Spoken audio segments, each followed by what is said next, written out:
Olá, amigos, estamos de volta para mais um programa Despertar, produzido pelo SEAC, Centro Espírita Amor e Caridade de Bauru, com o apoio e veiculação da TV Prevê, a TV educativa de Bauru. Ele está de volta, Mauro Sebastião Pompilho, um estudioso do Evangelho, trazendo hoje mais informações sobre o Espírito mais perfeito que passou pela Terra, Jesus. Mauro, seja bem-vindo.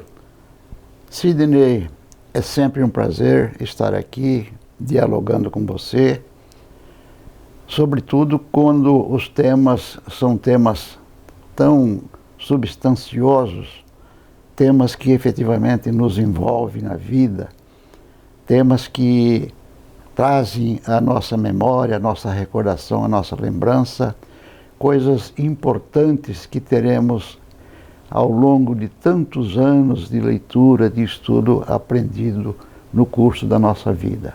Muito obrigado pelo convite. Mauro, Jesus é conhecido, seguido, o cristianismo existe mais na parte ocidental do planeta Terra, mas nós encontramos aí comemorações de Natal no Japão, na China, na Índia, e encontramos também informações de que muito do que Jesus trouxe para nós estão embutidos em várias civilizações. Agora mesmo, a TV coreana soltou uma série de filmes e vídeos que falam estritamente a respeito de fenômenos mediúnicos que são estudados pela doutrina espírita e embutidos à moral de Jesus. Mauro, Jesus é importante só para nós aqui do Ocidente ou para o planeta inteiro, Terra? Jesus é importante para o planeta todo. Poderíamos dizer que a importância dele extrapola até o planeta Terra. Na verdade, muito embora Jesus, sob a nossa ótica, só esteve pessoalmente, corporalmente, fisicamente aqui na Terra uma vez, no entretanto, os seus mensageiros, ao longo dos séculos, poderíamos dizer até dos milênios, eles espalharam, de alguma forma, a sua notícia nos 4 cantos do mundo. Nós tivemos Buda, tivemos Gandhi, por exemplo. Gandhi. Muitos, por todo o planeta se espalharam. Por todo o planeta.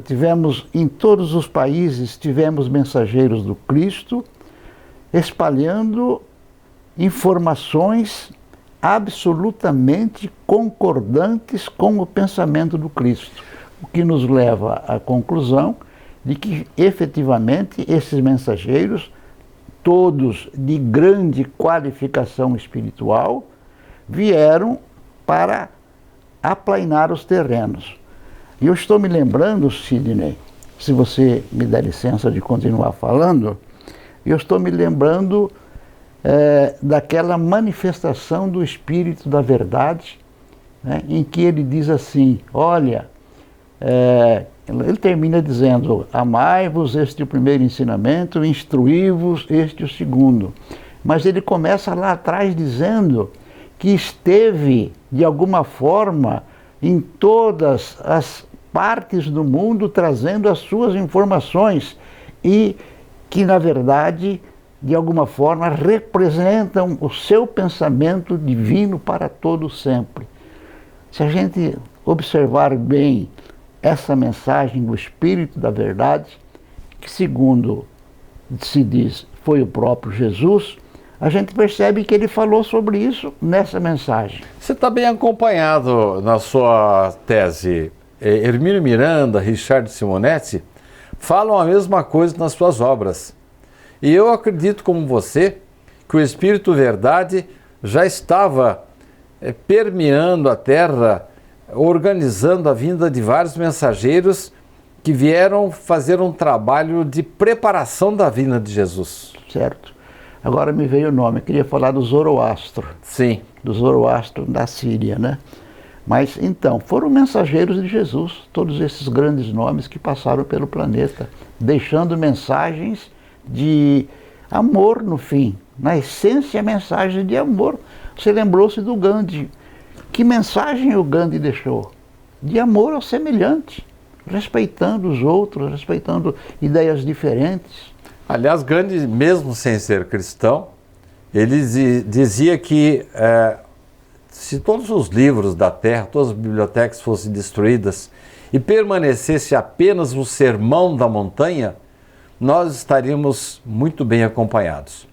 Mauro, nós estamos terminando esse primeiro bloco e eu vou perguntar para você no bloco seguinte se aquela expressão de Emmanuel contida no livro A Caminho da Luz, de que com 6.000 anos de antecedência, o Cristo já começou a preparar o terreno para a sua vinda.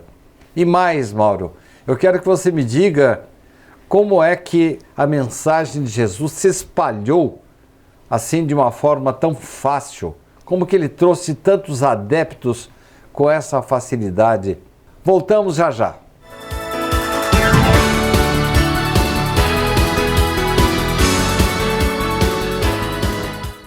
Você pode ajudar o SEAC de Bauru se cadastrando na campanha Nota Fiscal Paulista e indicando a nossa organização como beneficiária na doação automática. Com sua contribuição, nós recebemos o valor calculado em tributos fiscais e concorremos a sorteios mensais. Você também concorre a prêmios de até R$1 milhão e tudo com custo zero. Toda vez que você solicitar o CPF no ato da compra, a doação automática ocorrerá. Cadastre-se no programa Nota Fiscal Paulista pelo site ou, se preferir, baixe o aplicativo no seu celular. Faça seu login e siga o passo a passo que o sistema oferece. Escolha a opção Entidades e, em seguida, Doação de cupom fiscal com CPF automático. Pesquise pelo nosso CNPJ, Centro Espírita Amor e Caridade, e selecione Prazo Indeterminado. Pronto, agora você já está ajudando o SEAC e todos os nossos projetos. O Centro Espírita Amor e Caridade de Bauru agradece.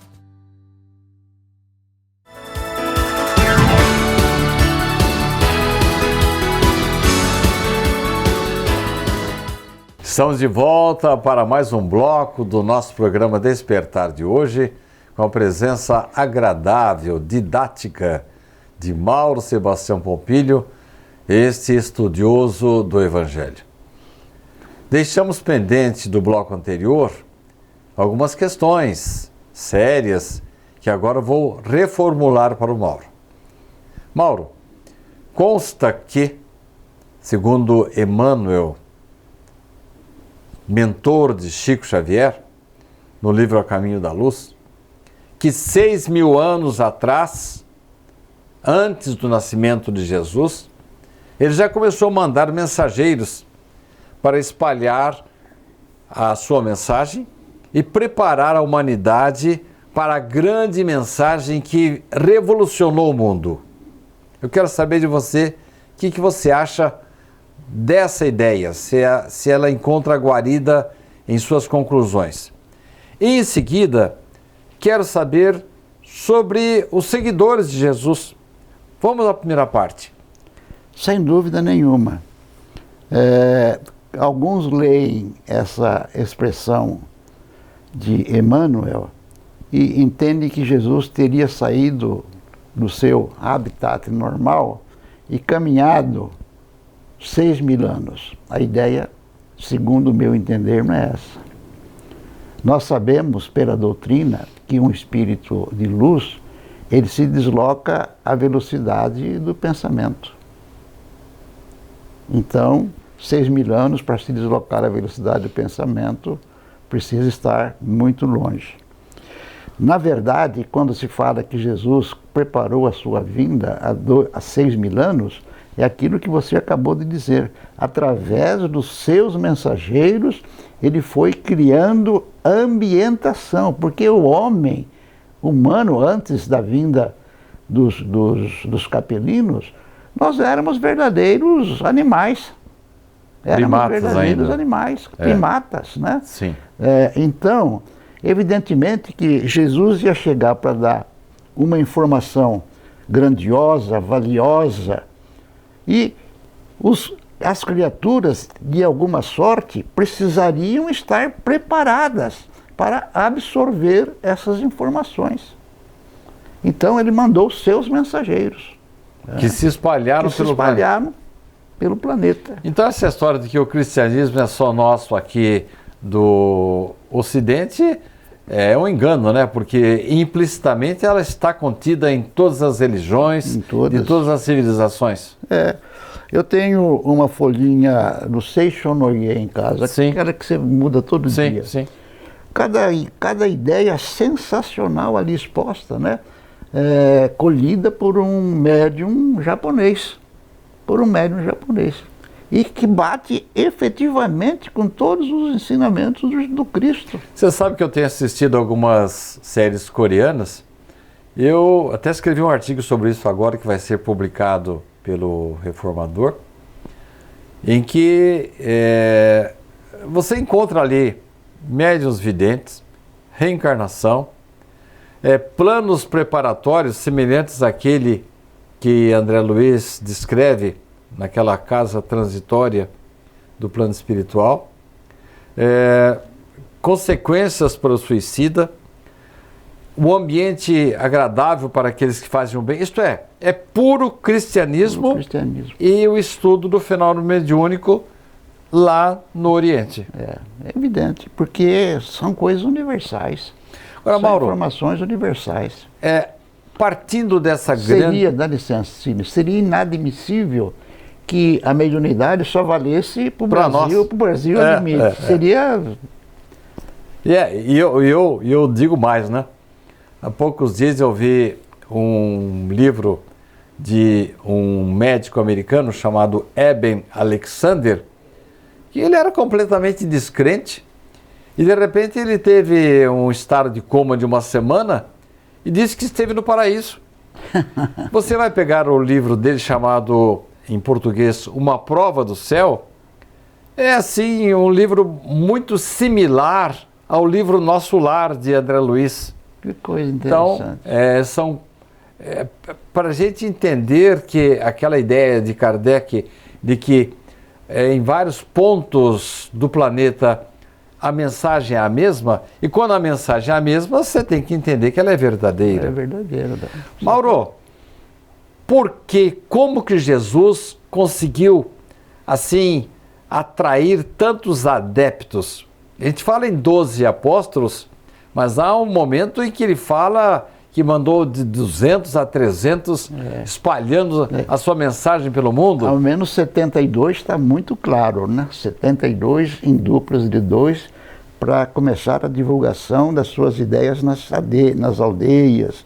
Evidentemente porque ele queria preparar o terreno para que depois a sua mensagem de alguma forma pudesse ser compreendida, pudesse ser entendida, né? Na hora que Paulo chegasse, o pessoal já tinha aquele germe da sua mensagem. Evidentemente. Então, Jesus sabia o que fazer para que efetivamente a missão dele pudesse ser bem cumprida aqui na face da Terra. Mas eu quero saber a sua opinião, se era pela personalidade dele, pela empatia, pelo seu magnetismo próprio ou pela grandiosidade da mensagem? Olha, na verdade, das leituras que eu tenho feito, eu aprendi que Simão Pedro, o irmão dele André, e muitos outros dos apóstolos, na verdade, eles já eram seguidores de João Batista, porque eles pensavam que João Batista era, na verdade, o prometido, o Messias. Tá? E o próprio Jesus, algumas vezes, esteve lá com João Batista. Até submeteu-se a um rito de batismo, coisa Sim. que não precisava ter acontecido, mas ele humildemente se submeteu, de alguma forma, dando um reforço àquela atitude que João Batista praticava, que se não era excepcional para nada, na verdade não prejudicava nada. Mas de qualquer forma, o adepto, tá? Tanto que na religião católica até hoje é o batismo com água, né? E as pessoas, a partir desse batismo, se acham efetivamente muito mais bem guarnecidas pela espiritualidade. Então, talvez para criar essa ambientação, João Batista criou o batismo com água lá no Jordão. E a maioria dos que vieram depois a ser apóstolos de Jesus, e Jesus frequentava também de vez em quando João Batista, tá? Para dar uma força para ele e tudo mais, porque sabia que ele era o precursor e que estava preparando o seu caminho. Verdade é que eles já estavam envolvidos nessa temática de mudança de vida, porque o povo judeu era um povo cruel, Nossa. Era um povo guerreiro, né? Na verdade era um povo muito guerreiro, tá? Então João Batista gritava, olha, vocês têm que mudar o modo de ser, etc, e coisa. Ele falava alto, diz que gritava, etc, e o pessoal ouvia e guardava, tanto que multidões iam assisti-lo lá periodicamente. Então, quando Jesus assumiu, na realidade, a sua missão, ele já conhecia todo esse povo, já convivia com esse povo. Olha, agora, o João Batista já tinha sido decapitado, né? E aí fala, olha, eu estou agora. E Jesus já começava a fazer as suas pregações, as suas preleções, e já começou a fazer algum, entre aspas, milagre, né? Entre aspas, milagre. E aquilo tudo fez com que as pessoas percebessem nele realmente um ser diferente. Então ele chamava as pessoas e as pessoas aceitavam. Então era pelos dois motivos, né? É. Pelo magnetismo, pela Também, empatia dele e pela grandiosidade do conteúdo que ele trazia. Também, por tudo que ele já estava fazendo, pelas pregações que ele começou a fazer lá na sinagoga de Jerusalém? Não de Jerusalém, Ah, sim, quando ele fez o Sermão da Montanha, né? No Lago de Genezaré. Genezaré, Lago de Genezaré, isso. Evidentemente. Muito bem. Nós vamos fazer um pequeno intervalo, um apoio cultural, e na volta continuarei perguntando para Mauro Pompílio a respeito de Jesus. Voltamos já já.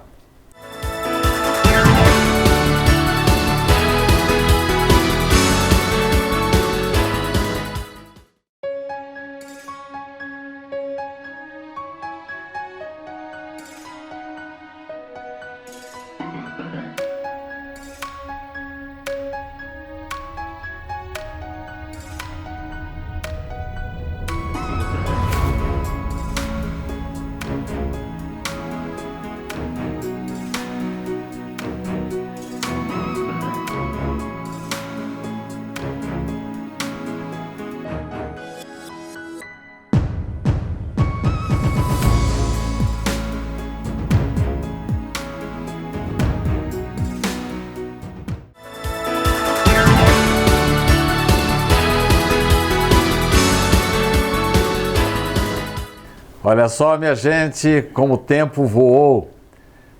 O tema é bom, o personagem é extraordinário e o intérprete que está aqui conosco hoje, o exegeta do Evangelho, Mauro Sebastião Pompílio, tem uma fala muito agradável, muito didática, mansa e ponderada.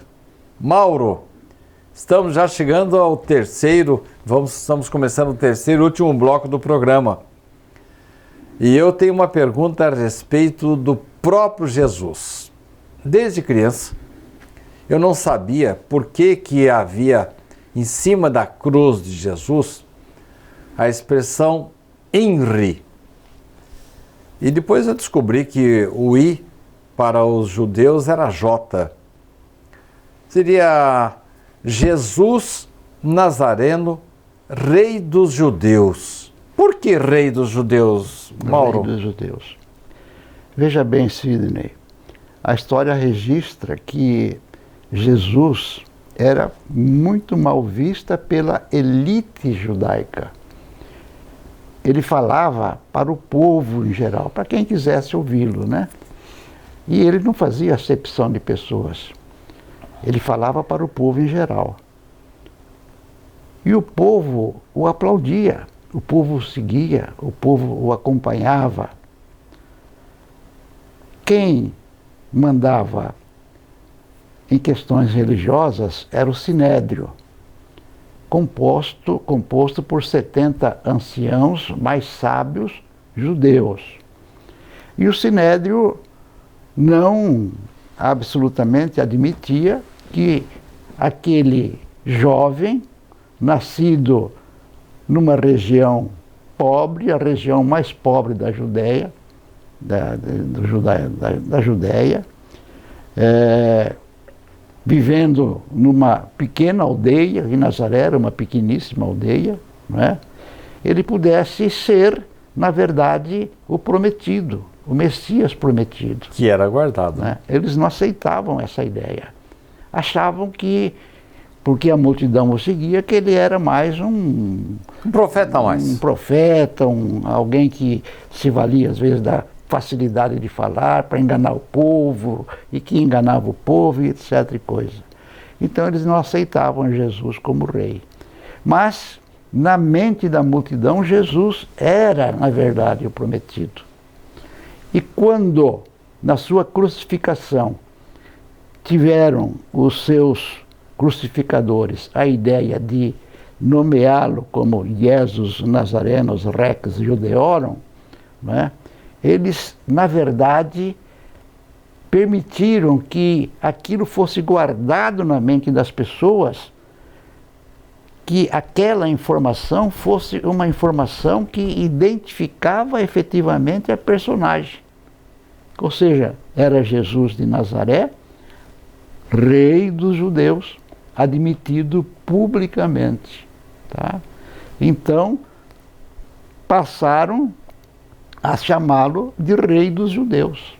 Jesus, o rei dos judeus. Jesus, o rei dos judeus. Uma forma de efetivamente denominá-lo. E essa mensagem, ela, na verdade, angariou foros de uma grande verdade, que acabou sendo aceita e acabou sendo incorporada na mente da criatura humana. Mauro, uma coisa que sempre, constantemente, é motivo até de filmes e livros, é a morte de Jesus. Aliás, nem bem a morte, após a morte. Ele anunciou que ele retornaria. Como é que ele retornou, Mauro? Ele, depois de morto, ressurgiu das cinzas? Nós sabemos que morreu, acabou mesmo. Aquela história do Lázaro, ele não estava morto, ele estava no estado cataléptico. Lázaro apenas dorme, disse Jesus. Afinal de contas, Jesus foi para o céu de corpo e alma? Ele ressuscitou efetivamente? E vou fazer já uma repergunta. Se você me disser que ele se materializou, como é que fica a história do ectoplasma? Onde é que ele encontrou o ectoplasma para se materializar? Veja bem, nós estamos falando de Jesus. Jesus, alguém muito especial, tá?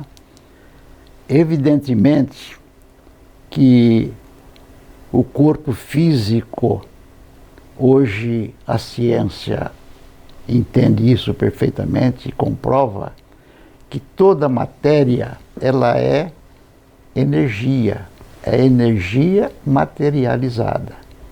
E assim como a energia pode ser materializada, isso aqui é energia, isso aqui é energia, nossa roupa é energia, tudo é energia materializada.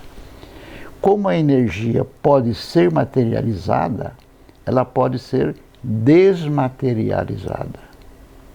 Então, Jesus foi crucificado, foi enterrado numa gruta, cedida de posse de propriedade de José de Arimateia, e na verdade eu entendo particularmente, eu aceito essa tese de que ele desmaterializou o seu corpo, porque ele tem esse poder. Ele andava sobre as águas, ele curava os doentes com a simples imposição das mãos. Então ele tinha essa condição de mexer com a matéria, tá?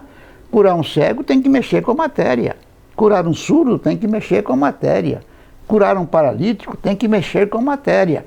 Então ele trabalhar com a matéria para Jesus era para nós comer arroz com feijão. Então quer dizer que, na sua opinião, pela sua tese, ele teria tido o seu corpo desmaterializado até para que ele não servisse de culto posterior. Culto, qualquer coisa assim. Agora, e a aparição dele, o que foi? Porque se fosse apenas um fenômeno de evidência, só alguns viriam, mas muitos viram. Não, eles todos as mulheres viram, os apóstolos viram. Aliás, Tomé pôs o dedo na ferida. Até teve dúvidas, né?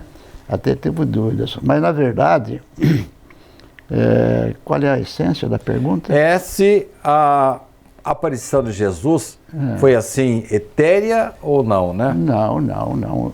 Eu entendo que ele se materializou. Por quê? Porque o ectoplasma indispensável para a materialização, ele não é encontrado apenas no nosso corpo humano. Não somos só nós que expedimos o ectoplasma. Mas também no fluido cósmico de inversão.